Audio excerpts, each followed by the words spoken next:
President-elect Joe Biden is expected to make an historic pick for Secretary of Defense. And today, he announced his choices for leaders in the healthcare system.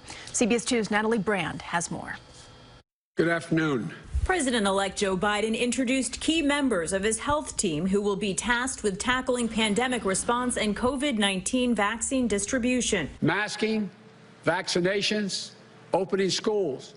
These are the three key goals for my first 100 days. Mr. Biden has tapped California Attorney General Xavier Becerra, a former Democratic congressman, to become the first Latino Secretary of Health and Human Services. It is our turn to build a nation where, as the president-elect so often says, health care is a right, not a privilege. At the same time in Washington, President Trump renewed false claims that he won the election during a White House vaccine summit. No Biden transition team officials were invited to participate. We won in those swing states, and there was terrible things that went on, so we're going to have to see who the next administration is. President-elect Biden is expected to announce more top cabinet picks before the Christmas holiday, and he's facing mounting pressure to increase diversity among the remaining posts. Mr. Biden and Vice President-elect Kamala Harris will discuss the issue in a virtual meeting with civil rights leaders. The president-elect plans to nominate retired four-star General Lloyd Austin to become the first black man to lead the Pentagon.